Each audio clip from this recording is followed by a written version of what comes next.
Hello again. Welcome to another of the 12 days of Qiskit, which are these 12 live streams that we're doing as we near the festive season.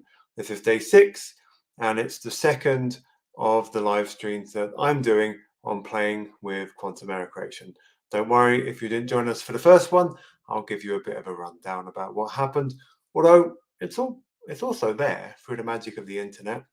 I've remembered my hat today. Very important because today is actually St. Nicholas's Day, which is one of the first events, I think, in the run-up to the festive season. It's not something that we ever used to do back in the UK where I come from, but now I'm at IBM Research Zurich in Switzerland, and it is definitely a thing that happens here. My kids have to put out some boots and we have to put some gifts in them. But the gift that you're getting today is some quantum error creation. Talking of kids, they've just come in and they're being noisy in the corridor, so I'm going to try and ignore them. Okay, so what are we doing? We are playing this game Digadoku. So what is this game Digadoku? Well, it's a game based on quantum error creation. You abstract out the inherent problem that there is in quantum error creation, which is detecting traces of errors and then trying to figure out what went wrong and how to fix it. So if you want to try it for yourself, you can go to qisk.it/decoders, and that will take you to all of the things that we're going to go through today. And if you want to install it yourself, you can do it with this command here. It installs a certain branch of Qiskit QEC, which is the part of Qiskit that we are developing for quantum error correction. But anyway, I've got it all installed, so we don't have to bother with that. First, you import the game, which is hidden there in this special branch of Qiskit QEC, and then you instantiate a version of the game, and it's all played on this graph, which is basically your game board. And what happens on this graph? Well, there are nodes, which are the circles. They're blue or they're red, and you've got to kind of the red ones show the mess that has been made by some errors in a quantum computer, basically, and you've got to clean them up. And there's also this interactive version. So here's one of the interactive versions here, and it shows the blues and the reds, and you can click on pairs of them to sort of smash them into each other and make them disappear. When you combine two of these red nodes, they disappear. That's how you clean them up. For more information on that, well, there's yesterday's lecture, and there's, oh, sorry, it wasn't a lecture. I think I got a bit carried away and made it a bit of a lecture yesterday, but let's not do that this time. So yesterday's live stream explains a bit more of that, but also I think what I was getting towards is there's also some lectures linked to in those resources that you can go to as well. So anyway, so you just click on pairs, and the pairs should be quite close to each other, and that sort of clears everything up, and then you win. Well, that was quite an easy one, but the point is basically when it's not so easy is that sometimes when you've paired all these things up, you're left with something, hopefully near one of the edges, and the way you get rid of that is to push it over the edge. And as long as you connect the right number of things with each edge, then you win. So that's basically how it is. So these are quite hard ones, actually. So let's pair that with that, and that with that, and that with that, and that with that. This is a mess in the middle. That with that, that with that. And then we're left with these two on the edge here. So we pair up two with that edge, and it turns out that was the right thing to do. Okay, that was the game. Now, one thing that we discussed was what examples of quantum error correction problems actually correspond to the puzzle that we're solving in that. And I told you that there's two things we can really think of here. One is, sorry, the surface code. So the surface code, when you have perfect measurements, where you can just measure the thing and you can trust the outcome of a measurement. So I talked about these nodes as representing certain many qubit measurements that you have to do and what their outcomes are. But another way you can think of it is as a repetition code, which is like a one-dimensional version of a quantum error correcting code, but for which you cannot trust the measurements. So you have to keep doing the measurements again and again and again and again, and comparing the values that you get at different points in time to try and figure out not just when errors have happened on your qubits, but also to try and figure out when your measurements have lied to you. And inspired by that, one thing we did was run an actual circuit. We ran it on this device, IBM Geneva, which is one of our 27 qubit devices. And we ran a rather large version of a repetition code on that. So if we want to see what Geneva looks like, it looks like this. So this is the layout that all of our 27 qubit devices have. But one thing to note here is that it's also telling us how good all of the qubits are. The lighter they are colored, the more errors they have. So this qubit 25 here is not doing very well. So it will be interesting to see if that comes up when we look at the results.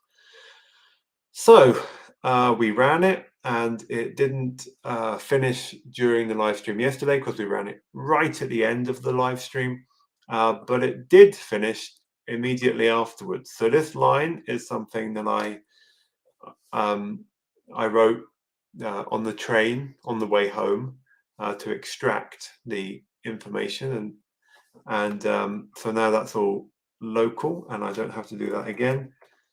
So the counts is like the histogram of what the results are. So the results are big bit strings. So you can see one particular bit string here. That bit string, which is all zeros, is actually the one you would get in the case that no errors have happened.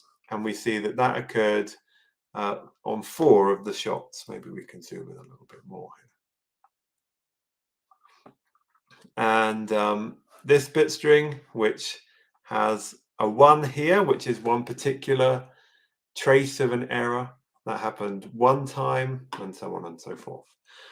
Now what we're going to do is take these bit strings, which are rather horrible to look at, and represent them in the same form as we represent the puzzles in these Digadoku puzzles. So we can try and solve puzzles that correspond to something that's actually just come off a real quantum device. So let's get rid of this cell because that output is rather big. So one thing we have to do, so let's make a list of all of the strings, because we don't actually care how many times each of these strings came out. We just care about the strings that we got as outputs. So we'll go counts.keys, because the keys are the bit strings in this counts dictionary that we've got, and we'll turn that into a list, and then that gives us a list of different strings. So there's the strings that we just saw. And we can pick a particular string by saying, like, strings 0 will give us the first string in that list. So here's our string, strings 0. Now, one thing that, so we created this quantum error correcting code by creating a repetition code circuit object, which is a type of object that exists in Qiskit QEC that contains the where you say, I want a repetition code with these parameters, and it will make it all for you. It will make you the circuit, and it will also have certain helper functions that can help you understand what's going on. One of these helper functions is called string to nodes. And so you put the string in there, and it will convert it into a list of nodes. So these are what are going to be effectively, when we turn it into a graph, these are going to be what will be the red nodes. So for this first string that we've just put in, the list of nodes is empty. And that's because we just put in the string that nothing went wrong. So there's nothing that went wrong. But if we put in the next string, then it's saying that it corresponds to 2 nodes. So we saw a single 1 in the middle of nowhere. That was probably our measurement lying to us. And the signature of a measurement lying to you is that at 2 different points in time, it will you will get a node. So that's basically, so it's basically, as we were saying, a single error occurs, and as a result of that, you get a pair of things that you have to clean up. That is the signature, the hint that error has happened. If we look at other strings, we'll get other pairs of nodes.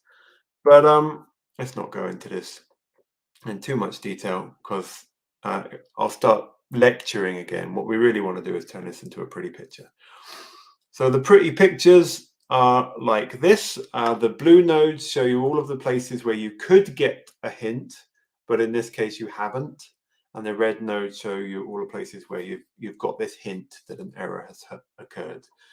So we need to find out, well, where are all the places where these nodes could be in our code?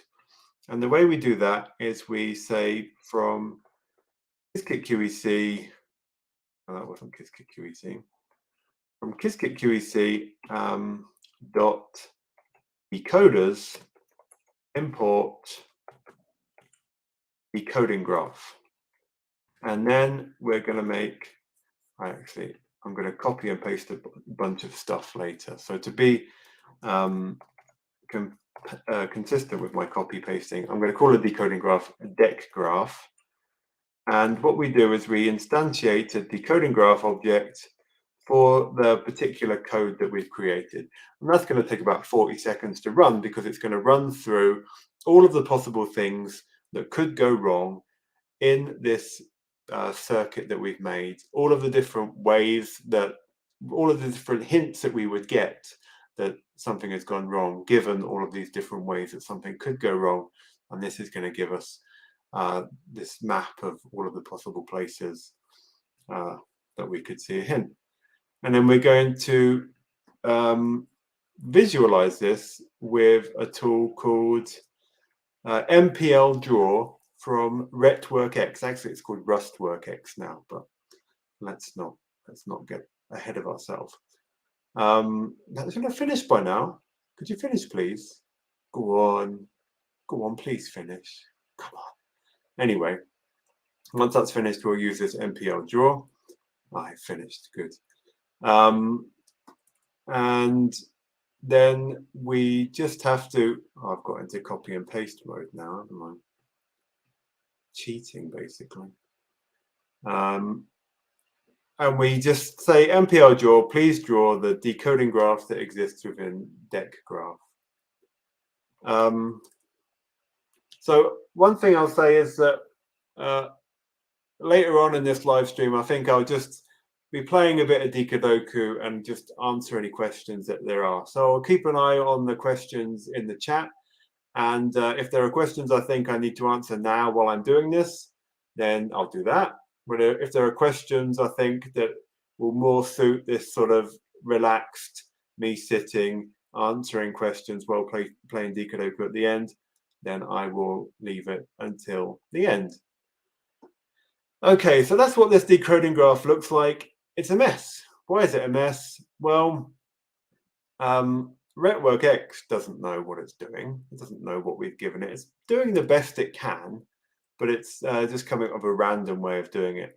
Now we've asked it to do it again, and it's done it a different random way. And I think we can begin to get the sense that what it's showing us here, this graph, is the same as this graph, because it's got one node that's very highly connected to lots of other nodes, namely this one here and that one there, and it's got a kind of grid between them, but it's not yet really showing us everything in the nice positions that we know they can be in. So that's where we can go to lecture 2 from my lectures at the Qiskit QEC Summer School and steal this function, which basically just puts things in the nice positions where we know they can be. Now, this is the same graph again, but just put in those positions. So now we can, for any given string and the nodes it gives us, we can just go through this and find the corresponding nodes and color them red. So how do we do that?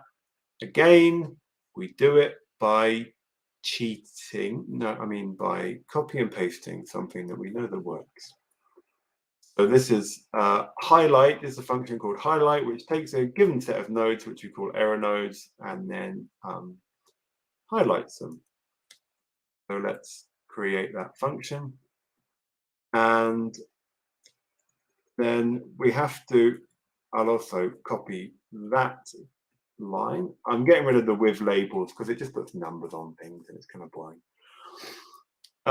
So our error nodes are going to be the nodes we get out of string to nodes for a given string. So we take our list of strings and choose something.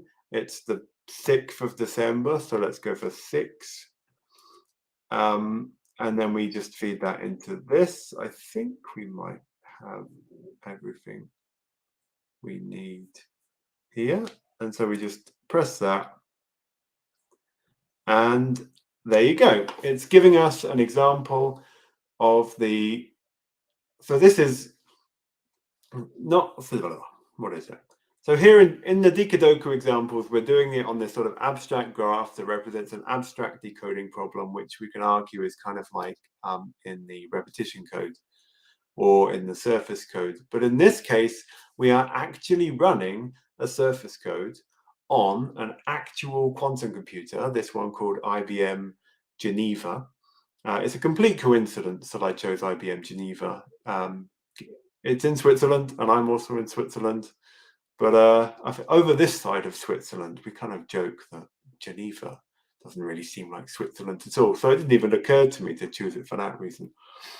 Anyway, we ran it on a real quantum computer. These are real results, but rather than presented as a dry and boring bit string, we presented them in this way so that we can kind of understand what's going on.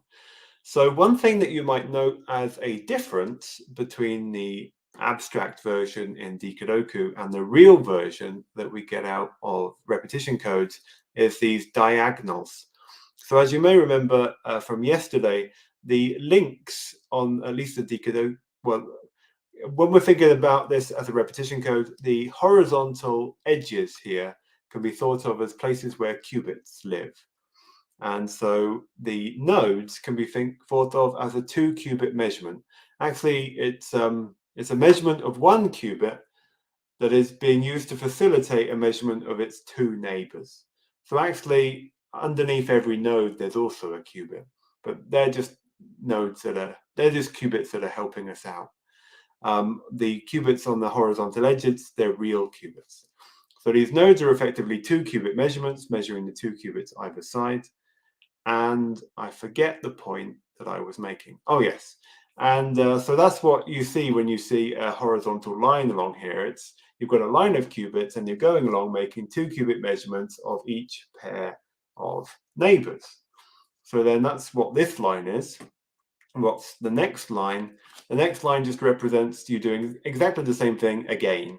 And then the next line is you doing the same thing again and again and again and again. So it's representing all of the measurement outcomes that you're getting. So for all of the measurements you're making, which are represented horizontally, and then for all of the different measurement rounds you're doing it, which are stacked vertically. We can think of so the edges also represent places where an error can happen effectively. So an error can happen on a qubit, and if an error happens on a qubit, you'll get a pair of red nodes separated horizontally. An error can also happen when you're doing the measurement. So your measurement can effectively lie to you. In that case, it's represented by 2 nodes that are separated vertically. But in real life, the measurement is a process which takes a bit of time. So an error can also happen during the process of making these measurements. And in that case, you might see the effect of an error in one round on one measurement and in the next round on the other measurement. And that's why you have these horizontal lines, the diagonal lines in here as well. But anyway, I've gone into a lecture mode a bit too much now. Again, let's take a look at the results that we're actually getting. We see that there are some examples of errors here. And all of these are happening in the same place, on the same sort of vertical column. So that means they're all associated with the same measurement. That measurement keeps saying things are going wrong. Everything else is fine, but that measurement is not happy. So why is that measurement not happy? Well, if we look at the device and we remember how we set this up yesterday, we use this. We used a line of qubits that went 0, 1, 2, 3, 5, 8, 11, 14, 13, 12, 15, 18, 21, 23, 24, 25, 26, with 1, 3, 8, 14, 12, 18, 23, and 25 as being the qubits that are helping us to do the measurements. So qubit 25 sitting on the end there is a qubit that's helping us to do some measurements, and it's helping us to do the measurement that's at the very end. And also from the coloration here, we see that qubit 25 is much, much worse, much, much more prone to error than any other qubit, which means that that measurement is going to be much more prone to error than any other measurement. And sure enough, for this particular example that we just arbitrarily chose, all of the errors we see are on that measurement that we can expect that will have been messed up. Let's choose something else. Does anyone in the chat want to say a number? And then I'll put that number in. I've seen that you're going to have 200 characters in a YouTube comment. So let's go for 200. So here we see again this error. There's measurement. There's errors happening on this particular measurement, which was done by means of that qubit. But we've also got a fair few measurement errors. So I'm saying they're measurement errors because they're separated vertically. We seem to have quite a few measurement errors here on the second qubit that is used to facilitate the measurement. So let's see what that one is. So 1 was the first, 3 was the second. We've just by looking at these this benchmarking data on its own, there's no reason to actually believe that qubit 3 is very bad. In fact, qubit 1's much worse. So that could just be randomly things happen. Let's try something else. So let's go for, I'm going to say for string in strings. And then I'm going to turn that into a list of nodes.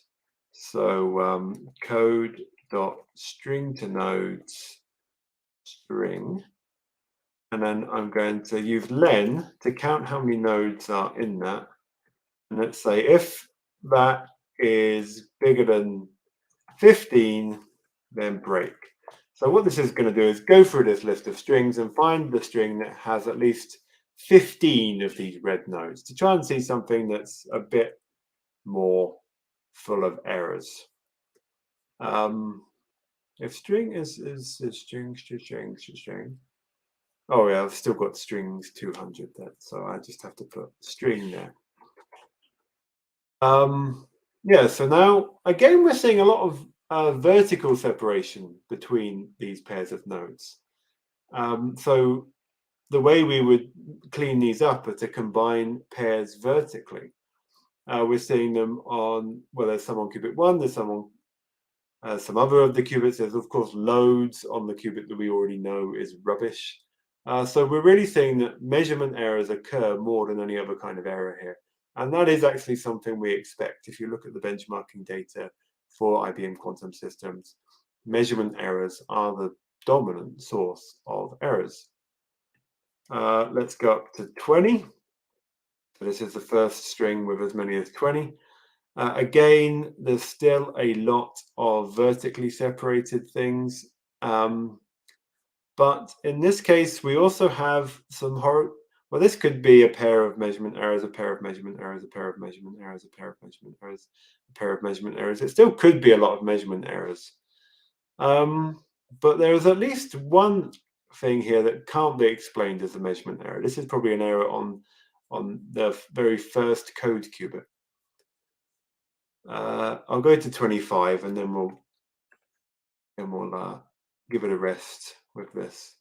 Yeah, here it's starting to look a bit more like there's different types of error going on. It's not just necessarily lots of measurement errors. But we really have to ask for the very worst strings that saw the very worst amount of errors to start seeing these. Really, measurement errors seem to be the dominant form of errors that we're seeing in this code. So there we go. There was some real results from a real quantum computer. So let's go from reality to something not so real.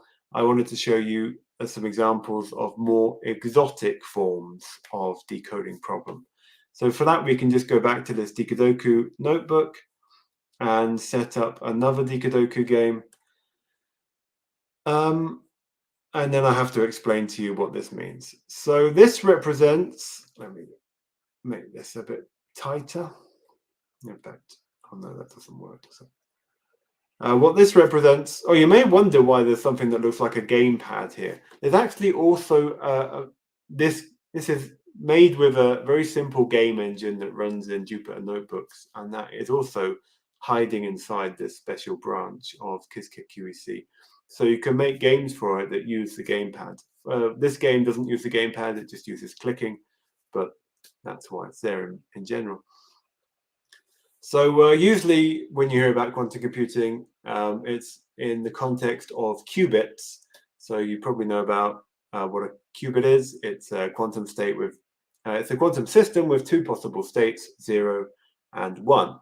Well, also many other possible states, but everything can be expressed in terms of these two basis states, 0 and 1. So it's a two-dimensional quantum system.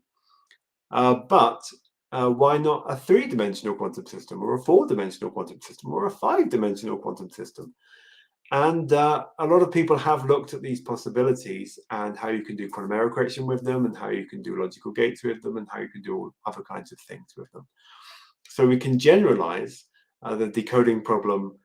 We can generalize repetition codes and surface codes to these high-dimensional quantum systems, which are called Qdits.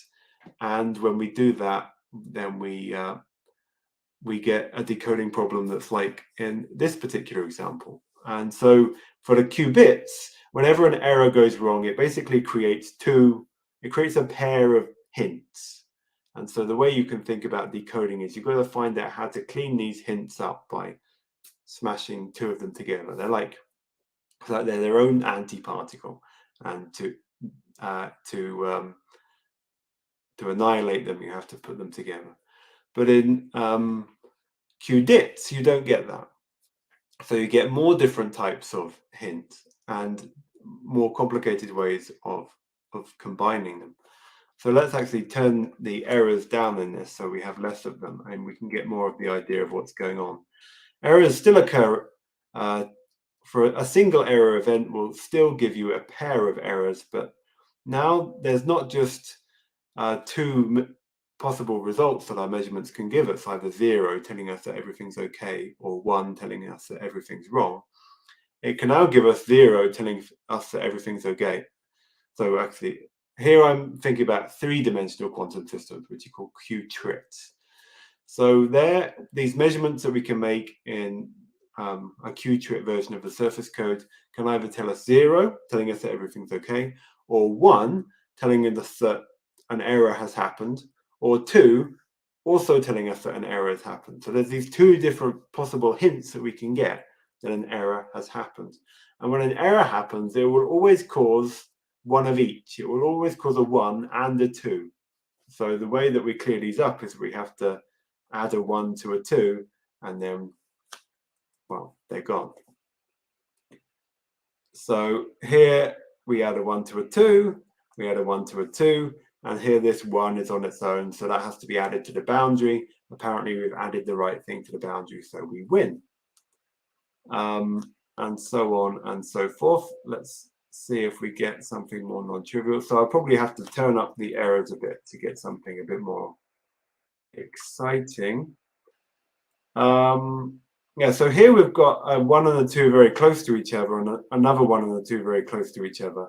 So they're just even though they were close to each other, it turned out they were kind of independent of each other, so that was easy. But what I'm really wanting to see, I should have prepared one earlier, is when you have overlaps. Okay, so this one's near the boundary, so it's a little bit annoying. But this is kind of like your two particle, if you think of it like that, can decay into two one particles. So it's like an error has created a 1 here and a 2 there, and then another error has smeared that 2 out to make it two 1s. A 1 could also decay into two 2s, which is a bit weird, but there you go. So what you're actually doing is not necessarily finding pairs that add up to 3, but actually you're trying to find collections of these nodes that add up to a multiple of 3.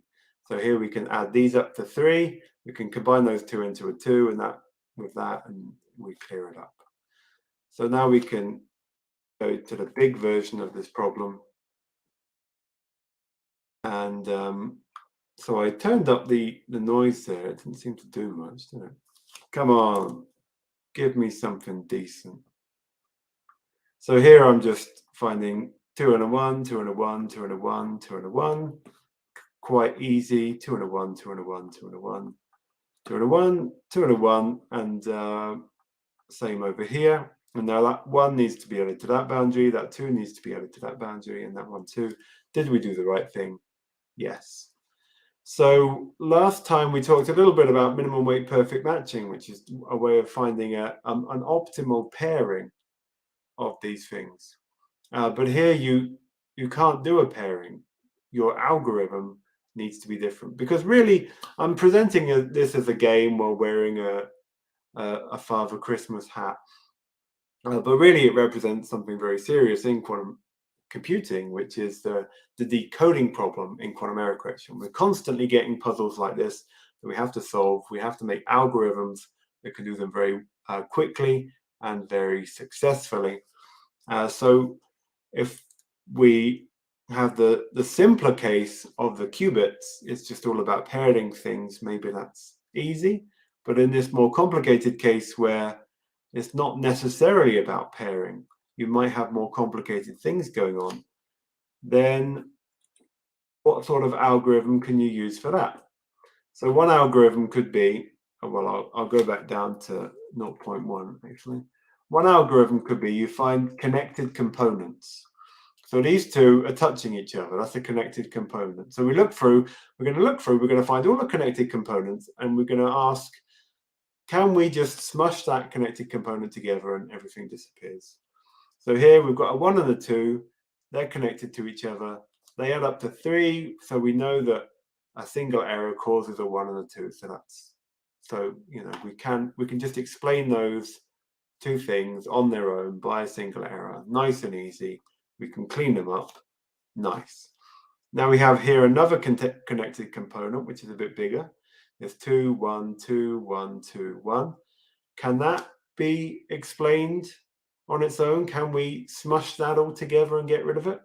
Well, there's 3 pairs of 2s and 1s, so yes. So basically it adds up to 9, which is a multiple of 3. So there is some way of doing that. So if you pair a 1 and a blue, then you just move the 1 effectively. So that's like adding a new error into your thing. So a 2 and a 1, we get rid of all of those. We've done. Okay, what about this connected component? So this connected component does also add up to a multiple of 3, so we can just add these up and they're gone. This one as well, this one as well, this one as well, and then we're just left with things that are sitting next to the boundary, and we win. So our connected component algorithm works quite well. And also here and here, and let's add these all up. Yep, that connected component is. What about this connected component? Yep, that goes, and that one, and that one, and that one. We clear that over the boundary, we're done. So it's a fairly decent algorithm, although you will come up with sometimes, oh yeah, this is a nice example of where it goes wrong. Okay, for one thing, what the heck is this? So this big horrible thing at the end, let's try clearing that up. Okay, that's gone away. Phew. But here we've got a connected component of this 1 and a 2. So let's get rid of that. And here we've got this connected component 3 2s. Yep, we can also combine that. Another 3 2s, 2 2s add up mod 3 to be 1.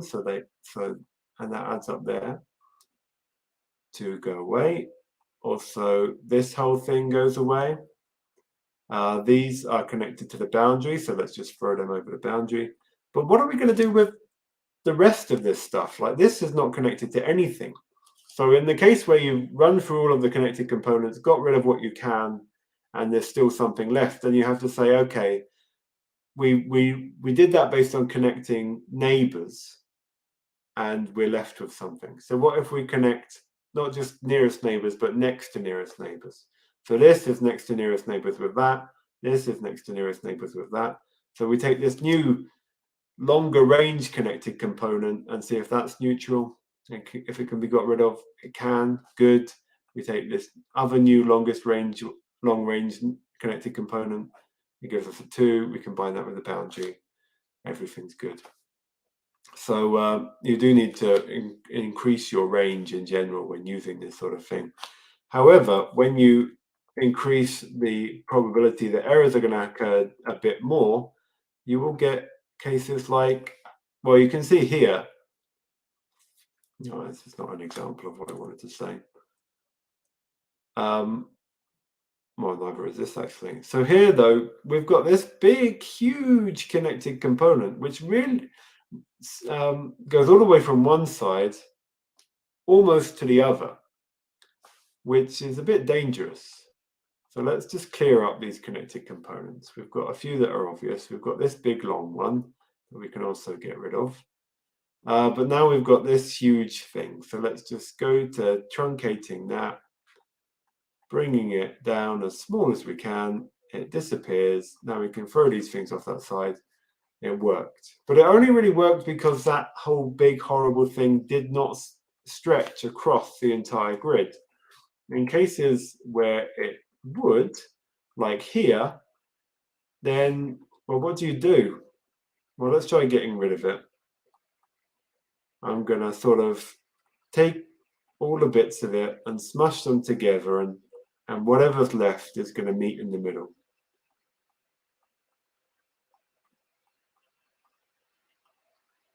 So there we go. We're left with something. And what do we do with that?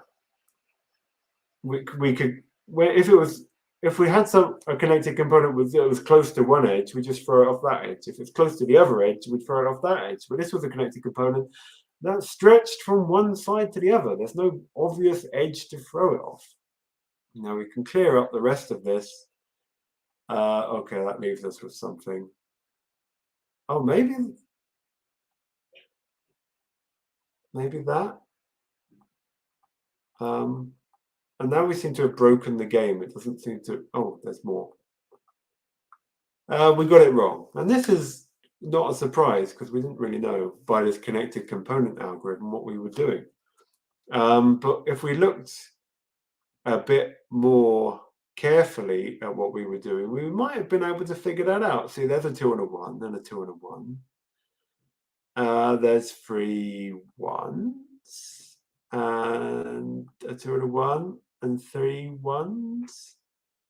And, well, now we've got a bit of a gap. We can hope that maybe we did it right.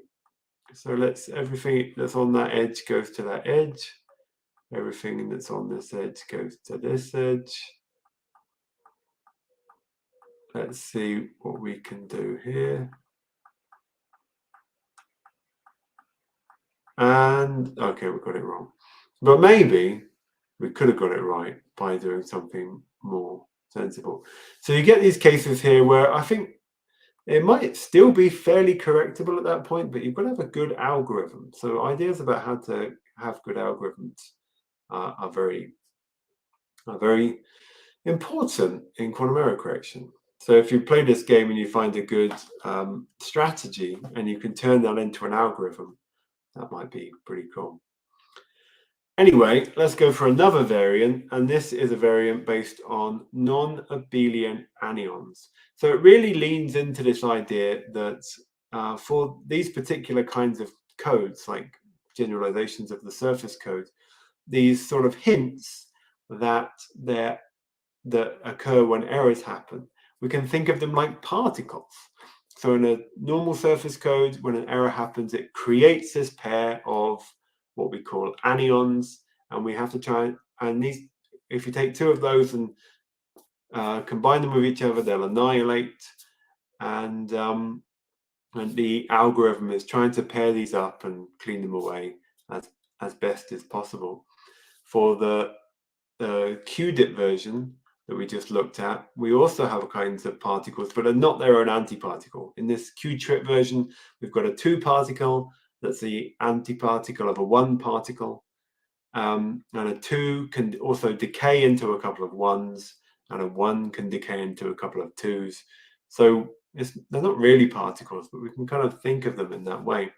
Now, there's a very exotic kind of particle that would exist in could exist in a two-dimensional universe that are called non-abelian anions. Well, actually, any kind of anion needs a two-dimensional universe if it's to be point-like, but let's not get into all of those details. These non-abelian anions are a kind of exotic particle that could exist in two-dimensional systems, and they also have these properties like you have particles and antiparticles, and different things can decay into other things. In this case, we have particles called phi and lambda. Apologies to anyone from Greece for my physicist pronunciation of the Greek letters. So the lambdas are pretty easy. They pair create out of the vacuum. So you can create a pair of lambdas, and they're their own antiparticles. If you combine them, they will disappear. So let's combine a pair of lambdas. They disappear. Easy. The phi's are more complicated because a pair of phi's, if you combine them, may also annihilate each other, but they might not. Phi's can also, if you combine a pair of phi's, they might also turn into a single phi, or they might turn into a single lambda. And in fact, we've got a nice example of this here. This was probably created by a unique set of errors. And so we know, so if I'm right, if we combine all of these particles together, because they were created out of the same set of errors, they all came out, you had nothing, some errors happened, and it created these. So if we clear them up, they'll all go away together as well. But there's obviously something weird happening. So let's combine a pair of phi's, and okay, I combined the wrong pair of phi's. Oh, actually, no, that can't be true now. So that pair of phi's annihilated. So this phi and the lambda, well, one property here is a lambda can eat a phi, which it just did. So let's now see where that goes. Oh, it goes with that, and that goes with that, and that goes with that, and that goes with that. And oh no, that lambda popped out there. That can sometimes happen when a couple of phi's get combined. But those lambdas can now go together, and there you go. It is kind of weird. The very process of decoding with these. So actually, it's like we're doing a 6-level Qdip version of the Qdip thing. So in a 6-level Qdip version, then that's horrendous, isn't it? In a 6-level Qdip version, instead of then we have 5 different types of particle: the 1, the 2, the 3, the 4, and the 5. And the 5 can decay into 5 1s and why am I telling you all this? This is too much detail.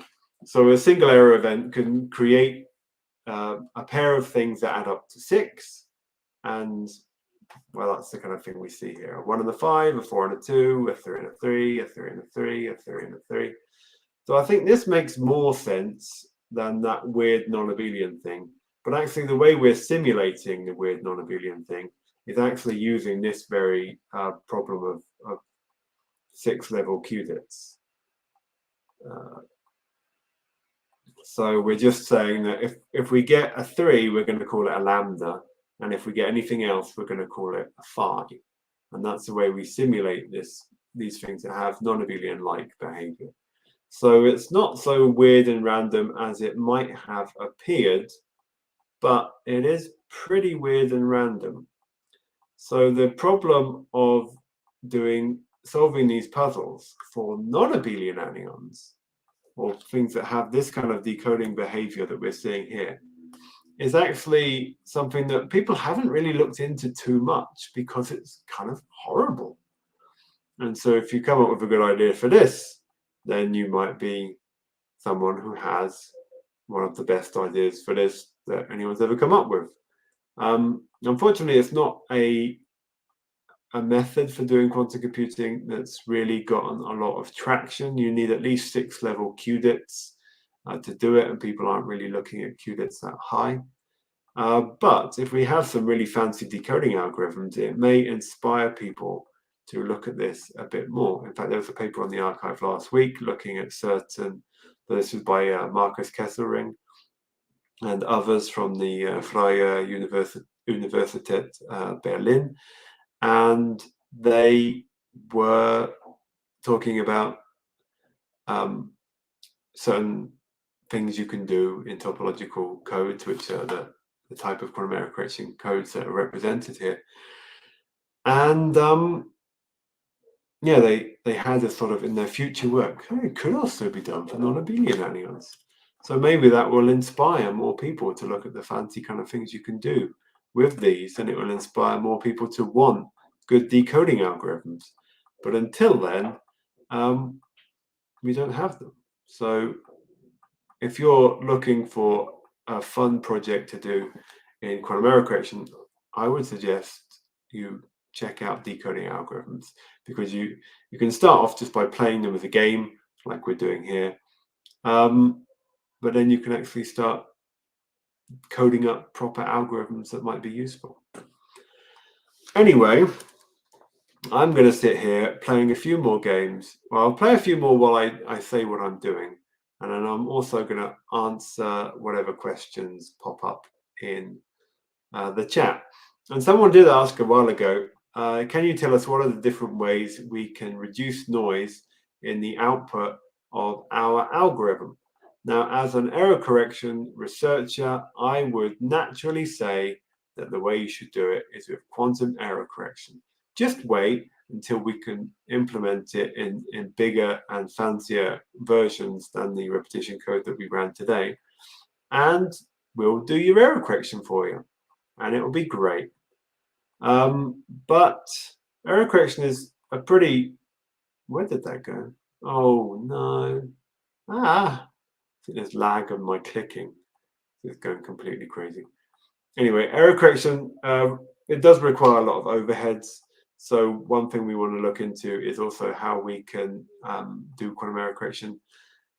How we can deal with errors in the near term in a way that doesn't have the overheads that quantum error correction does, or has different overheads that are more suitable for the near term. Because the overheads of quantum error correction are, it has to be on a huge number of qubits that have to run for circuits that run for a huge depth.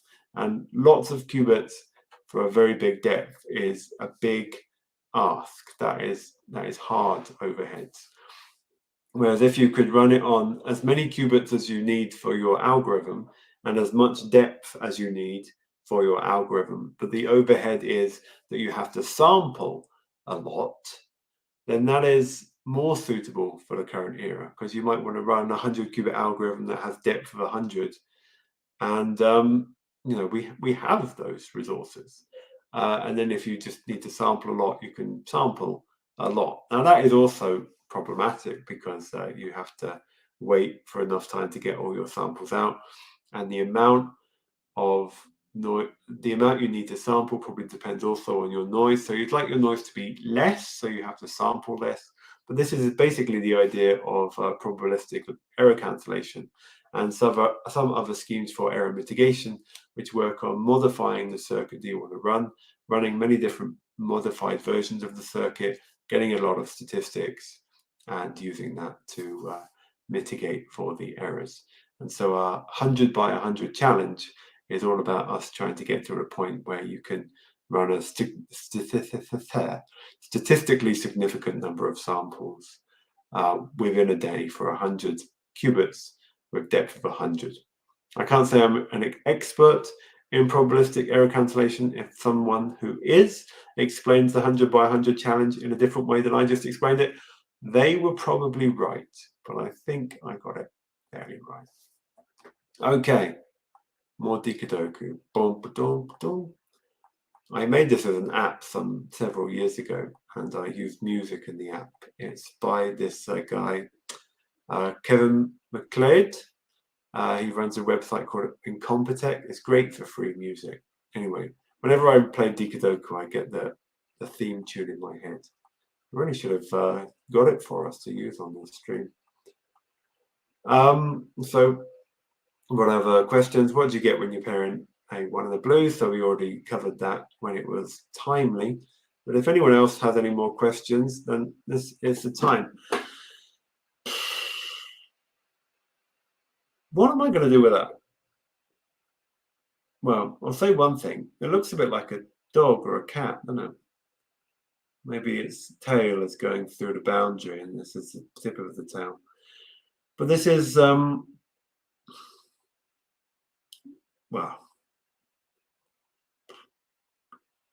this is difficult. This is like, we have to make a move. This spans pretty much all the way from left to right. It's not completely spanning from left to right, but we have to make a decision about this lambda. It could have been created by an error with the boundary, so what we need to do is throw it off the boundary, or it could have been created along with one of these.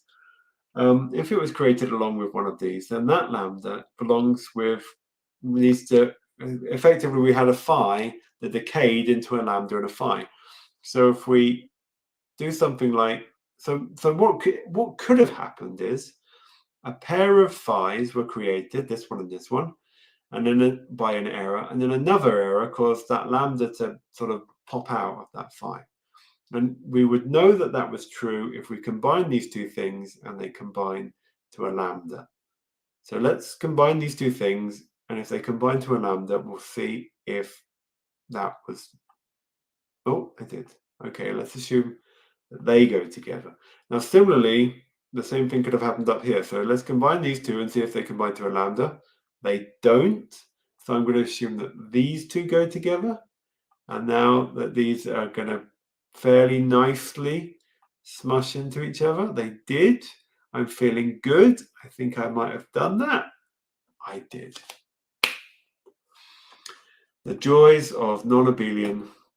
Okay, this one's easy because it's nowhere near that. Well, it's kind of near, but it's not completely near that boundary. So we're probably going to nicely be able to. Okay, that wasn't as nice as I'd liked. But you expect here that maybe this pair was just created by a single error. And so when you see things like that, well, the first one, I don't know what's going on here anymore. But yeah, hopefully this set goes away. Okay, that worked. Yeah, so one thing I thought I could do at this point of just answering questions, if no one actually had any questions to ask, is look at an old AMA. I've done some AMAs on Reddit. Well, maybe I'll just answer that other question a bit more. We've only got 7 minutes left. I'll play a bit of non-abelian Digadoku, and I'll just talk about what are different ways we can reduce noise in the output of our algorithm.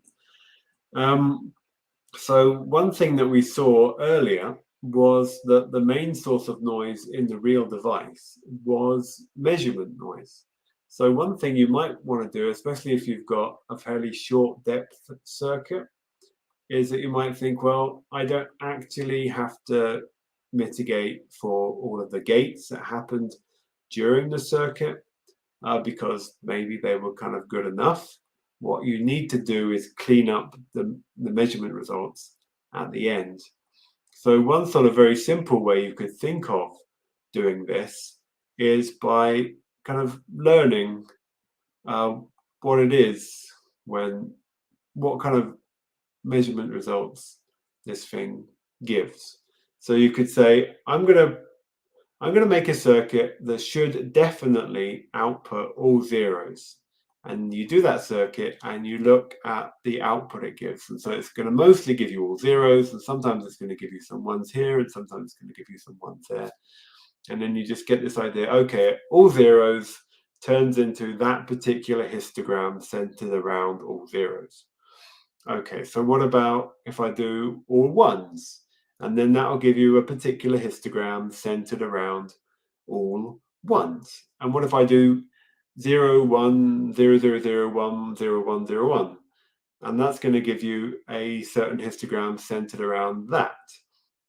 And if you go through all of the possible bit strings that could occur, and you look at what particular histograms they give you, then you've got this mapping. You know how to sort of simulate the noise. You know that when the output should be this particular bit string, it's going to give you this particular histogram. And then you can imagine, well, what if I'd actually created a superposition of this and that? What's the output going to look like? And then you can just combine their histograms, and then you can. So for any possible state that you could create, you've got the information you need that you can work out what the noisy output should look like. And you could create basically a matrix which takes what your input state is and then multiplies it by this matrix to get what the noisy output histogram should look like. So then what happens if you invert that matrix? You find an inverse to that matrix, or more likely an approximation to the inverse of that matrix. Then you can take a noisy histogram and figure out what state it corresponded to. So this is one method, and it's kind of the easiest to explain method for measurement error mitigation. We now have other techniques for measurement error mitigation, but they're still based on this idea of sort of learning what the errors look like, what they turn the right output into, and so then being able to invert that process. So there's techniques for measurement error mitigation, and they can be done without much overhead because you just run your normal circuit and then just run a bit of post-processing at the end to try and figure out what the answer should have been. But things like probabilistic error cancellation and zero noise extrapolation require you to make modifications to your circuit. So zero noise extrapolation, for example, I'm not an expert, but as I understand it, is that you run the circuit with your noisy system, and then you modify the circuit to have a bit more noise in and see what the outcome is. And then you modify it to have a bit more noise in and see what the outcome is, and so on and so forth. And then you can kind of get a graph of this is whatever quantity it is that I'm measuring, and how it increases with noise, but actually, or decreases, how it changes with noise. And then you think, well, what about if it had no noise? So if you've got a nice, curve of how it increases with noise, you can think, well, let's extend that curve backwards and see where that would intersect the axis at zero noise. So you extrapolate backwards to what it would look like with zero noise, which is a rather nice way of doing error measurement, so error mitigation. And they all have their pros and cons. Probabilistic error cancellation, its con is that, that is where so there's bias in the noise. If noise in quantum systems was unbiased, then it wouldn't be so bad. It would mean that you're getting a bit of nonsense when you try and get the output. But if you're trying to statistically sample some expectation value, unbiased noise mostly just means you have to sample a lot more.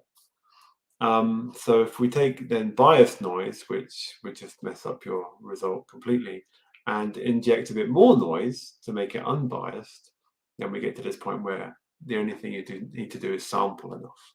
Although by injecting more noise, we make it so you have to sample even more. Well, you do that. That's your cost. And error correction, your cost is you have to have lots of qubits. So what we're seeing on screen here is a lot of qubits, this whole big grid of qubits where we're constantly doing lots of measurements. And all that encodes is one logical qubit, one arbitrarily noise-free qubit that you can use in an algorithm. So the overheads are pretty high, but the effect, the power, is also very high. So that's why we look to quantum computing, quantum error correction, sorry, to fix everything in the future. So let us now end this live stream with a nice win. Excellent. It was a win. So what remains for me to do? This actually flew by and I've forgotten what I'm supposed to be doing. I'm supposed to be hyping up what happens tomorrow.